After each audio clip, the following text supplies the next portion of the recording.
Hello guys, मैं Priyanka blog में आपका स्वागत है। आज मैं आपसे एक स्टोरी शेयर करना चाहती हूँ। हेल्पफुल स्टोरी है, सुनिएगा ज़रूर। एक खेत रहता है, उस खेत में चिड़िया अंडे देती है, उसका घोंसला रहता है और उसके रूटीन के हिसाब से चिड़िया अपना दाना पानी के लिए बाहर जाती है और आती है। एक दिन उसके अंडे फूट जाते हैं और उनमें से बच्चे बाहर आ जाते हैं। बच्चे छोटे होते हैं। पहले चिड़िया चली जाती थी तो उसको इतना टेंशन नहीं रहता था। अब उसके बच्चे हो गए हैं, बच्चे छोटे हैं, तो वो अपने बच्चों से बोल के जाती है कि बच्चों, मैं बाहर तुम्हारे लिए खाना लेने जा रही हूँ, आप लोग खेलना पर आवाज़ ज़्यादा नहीं करना। आवाज़ ज़्यादा करोगे तो आपकी आवाज़ सुनकर कोई ना कोई आ सकता है और हमको तकलीफ़ हो सकती है, वो हमारा घोंसला हटा सकता है। बच्चे बोले ठीक है माँ, आप जाओ, हम लोग मस्ती नहीं करेंगे, आवाज़ ज़्यादा नहीं करेंगे। उसके बाद चिड़िया चली जाती है। बच्चे डेली रूटीन के हिसाब से खेलते हैं, थोड़े थोड़े बड़े हो रहे हैं। उनको बच्चों को एक दिन आवाज़ आती है। वो बच्चे आपस में बात करते हैं कि आवाज़ आ रही है, शांत हो जाओ, कोई आ रहा है। आवाज़ सुनकर दोनों बच्चे शांत हो जाते हैं और ध्यान से सुनते हैं कि किस चीज़ की आवाज़ है। जब वो सुनते हैं तो उन्हें मालूम पड़ता है कि किसान और उसका बेटा है, जिसका ये खेत है, वो आपस में बात कर रहे हैं कि अब फसल पकने वाली है, अब फसल पकने वाली है। कुछ दिनों के बाद हमें ये फसल काटनी पड़ेगी। किसान बूढ़ा रहता है, उसका बेटा यंग रहता है।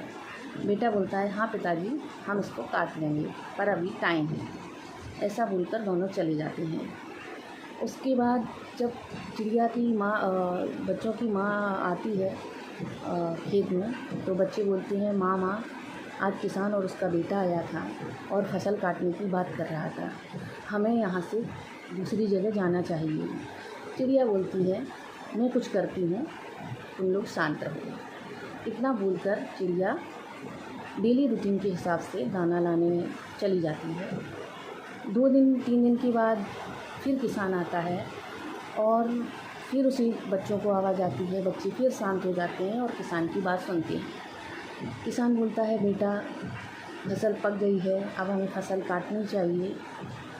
तो किसान का बेटा बोलता है पिताजी, हाँ आप सही कह रहे हो, फसल पक गई है, पर हम फसल नहीं काटेंगे, हम अपने रिश्तेदारों से बोल देंगे, वो फसल काटेंगे, हमें काम करने की क्या ज़रूरत, हम भी तो उनका बहुत सारा हेल्प करते हैं, तो हमें काटने की ज़रूरत नहीं है। बेटा की बात सुनकर उसका बाप, उसका पिता अपने बच्चे को देखता है और बोलता है ठीक है। उसके बाद वो दोनों चले जाते हैं। चिड़िया जब अपने अंडे के पास अपने घोंसले में आती है तो उसके बच्चे बोलते हैं माँ, आज किसान और उसका बेटा आया था, बोल रहा था कि हमें फसल काटनी है, अब हमें यहाँ से जाना चाहिए। माँ का वही जवाब रहता है कि टेंशन मत लो, मैं कुछ करती हूँ, शांत रहो। उसके बाद चिड़िया डेली रूटीन के हिसाब से चली जाती है दाना लाने के लिए और बच्चे खेलते हैं, बात करते हैं। उसके बाद एक दिन फिर किसान आता है और बोलता है किसान का बेटा अपने पिताजी से, पिताजी हमारे रिश्तेदार तो आए ही नहीं और फसल भी नहीं कटी है। तो उसका पिता बोलता है चलो हम फसल काट लेते हैं बेटा। तो बोलता है नहीं, हम अपने बड़े भाई से बोल देंगे, वो फसल काटेगा, मैं भी तो उसका बहुत सारा काम कर देता हूँ।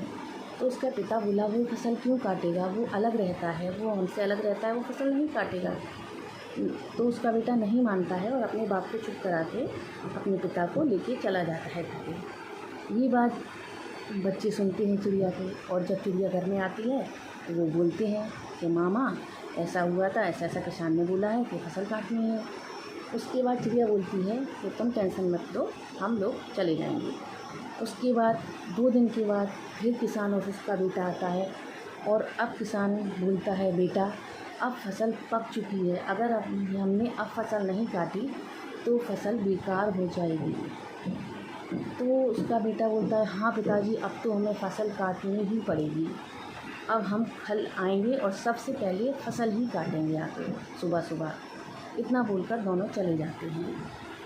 दोनों चले जाते हैं। उसके बाद शाम को जब चिड़िया अपने घोंसले में आती है तो उनके बच्चे बोलते हैं, मामा आज किसान और उसका बेटा आया था और बोल रहा था कि हम कल सुबह ही आके फसल काटेंगे, अब तो हमें यहाँ से जाना ही पड़ेगा। माँ बोलती है चिड़िया की, हाँ बच्चों, अब हम यहाँ से जाएंगे, अब हमें यहाँ से जाना ही पड़ेगा। तो उसमें से एक बच्चा बोलता है, माँ, जब हम आपसे इतने दिनों से बोल रहे हैं कि किसान आएगा, उसका बेटा आएगा, वो फसल काटेगा, वो लोग काटेंगे, उसके रिश्तेदार आएंगे, भाई आएगा, तब आप बोलते थे टेंशन मत लो, हम चले जाएंगे, मैं सोचती हूँ, तुम लोग शांत रहो। पर आज बोला तो आपने कैसे बोला हम लोग कल चले जाएंगे? तो उसकी माँ बोलती है, बेटा, पहले वो दूसरों से काम करवाने की सोच रहे हैं, अपने रिश्तेदारों से, अपने भाई से। इसके लिए जब इंसान दूसरों से काम करवाने की सोचता है या दूसरों पर निर्भर रहता है तो वो काम नहीं होता है और वो काम इतना होता ही नहीं है। लेकिन जब इंसान खुद काम करता है, खुद ठान लेता है कि मुझे ये काम करना है, तो वो इस चीज़ में सक्सेस भी होता है, उसका काम भी पूरा होता है और वो सफल भी होता है। तो बच्चों, वो किसान कल ज़रूर आएगा और ये फसल भी काटेगा। तो अब हमें यहाँ से जाना चाहिए। इस स्टोरी से हमें ये सीख मिलती है कि इंसान को दूसरों के ऊपर निर्भर रह के काम करेगा तो वो सक्सेस नहीं होगा, उतना सक्सेस नहीं होगा जितना वो खुद अपना काम करके होगा। वो दूसरों के ऊपर निर्भर रहेगा तो वो निर्भर ही रहेगा, वो सफल नहीं होगा। लेकिन जिस दिन इंसान अपना काम स्वयं करेगा, अपना काम खुद करेगा, अपने काम के लिए खुद सोचेगा, उस दिन वो 100% सफल रहेगा। आपको स्टोरी कैसी लगी? अगर आपको स्टोरी अच्छी लगी तो कमेंट्स में ज़रूर बताना। तब तक के लिए बाय।